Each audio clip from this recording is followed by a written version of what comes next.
বৰটেঙা বনাম। শুকান বগৰী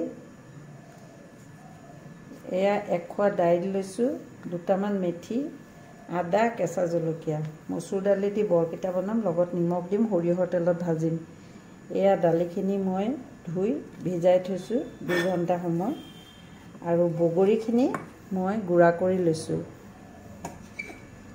এয়া গুড়া কৰি লৈছোঁ বগৰী, গ্ৰাইণ্ডাৰতে পিচিছোঁ। গাঁৱত হ'লে এতিয়া ঢেঁকীত খুন্দিলে হয়। আগৰ দিনত নানীহঁতক দেখিছিলোঁ ঢেঁকীত খুন্দি থয় বগৰীকেইটা, চালি ল'লে মানে ভাল হয়। আৰু কোনোবাই বগৰীটো গোটেও দিয়ে, মই গোটে নিদিওঁ। মই অকণমান চালি লৈ বগৰী সেই গুড়াখিনি দিহে বনাম। মই এনেকৈ চালি লৈছোঁ, এই গুড়াটো দিহে বনাম মই বগৰী। আৰু গুটি থাকে ইয়াত অলপ হ'লেও ডাঙৰ গুটিখিনি ওলাই যায়। ডাঙৰ গুটিখিনি খাবলৈ নোৱাৰি, পেলাই দিব লাগিব। এইখিনি কেতিয়াবা গৰমত বহি নিমখ দি পেলাই খালেও ভাল লাগে। এনেকৈ আগতে মাহঁতক দেখিছিলোঁ অকণমান নিমখ দি বটলত থৈ দিয়ে, বৰ ভাল লাগে। কিছুমানে শুকান জলকীয়াও ঘৰৰ 1-2টা ঢেঁকীত খুন্দি লয়। আদা বেছি নিদিব, দেৰদেৰীয়া লাগিব। অকল কেঁচা জলকীয়া আৰু আদা দিয়ে বনাব। বৰটো খাবলৈ বহুত সোৱাদেই হয়। ইয়াতে মই এতিয়া সোৱাদ হোৱাকৈ নিমখ দিছোঁ, দি এইখিনি ভালকৈ লৰাইছোঁ। আপুনি ইচ্ছা কৰিলে অকণমান হালধি দিব পাৰে, মই দিয়া নাই। মই হালধি নিদিয়াকৈ বনাম। মচুৰ দাইলৰ নিজৰ এটা ৰং থাকে, সেইটো ৰং দি 2টা কেৰাহী লৈছোঁ। সৰুটোত মই সৰিয়হৰ তেল দিছোঁ সৰহকৈ, বৰ ভাজিম। আৰু এই ডাঙৰ কেৰাহীটোত মই অকণমান নামমাত্ৰ তেল দিছোঁ, দি ইয়াত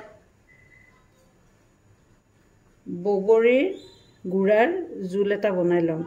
তেলখিনি গৰম হৈছে, এয়া ফুৰণ দিছোঁ মেথি দি। এইখিনি ফুটে মানে বৰা 2টামান তেলত দি লওঁ। সৰুকৈ দিব, খাই বেছি ভাল লাগিব। অকণমান ডাঙৰকৈ দিলেও খাবলৈ ভাল হয়, কিন্তু মই সৰুকৈ বনাম বৰাকেইটা।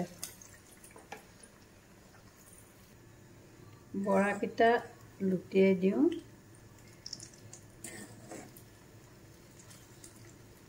অকণমান ৰঙচুৱা কৰিব, বেছি কৰিব নালাগে।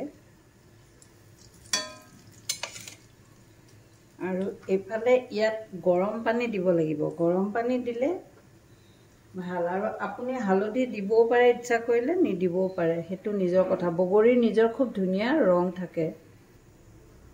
বৰাকেইটা হয় মানে মই মেথি ফুটিল, গৰম পানীখিনি দিছোঁ ইয়াত।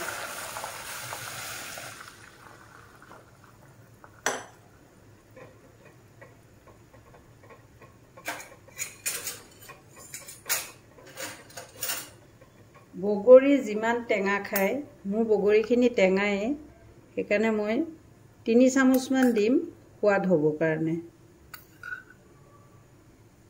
নিমখ দিব লাগিব।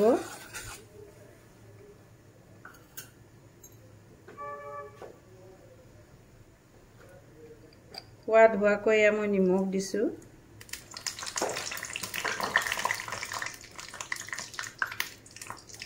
হালধি দিম অকণমান, নিজৰ চইচ। হালধি নিদিলেও হয়, দিলেও ৰংটো ভাল আহে। এয়া হালধি দিছোঁ 1/2 চামুচ। এইখিনি এতিয়া উতলিব দিছোঁ।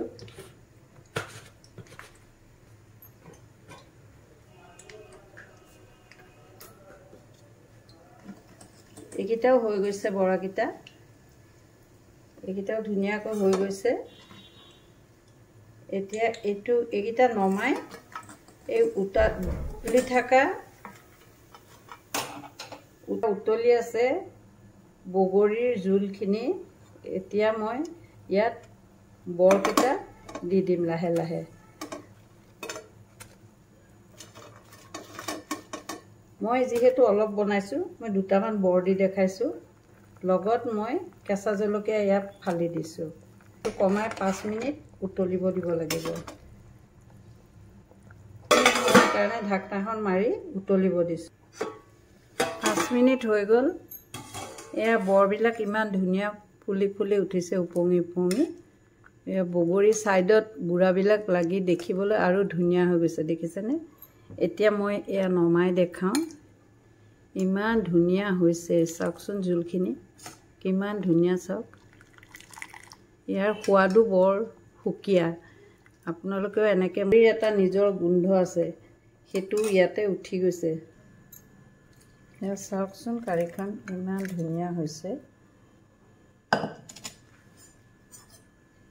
ইয়াৰ ৰঙেই সুকীয়া, ইমান ধুনীয়া।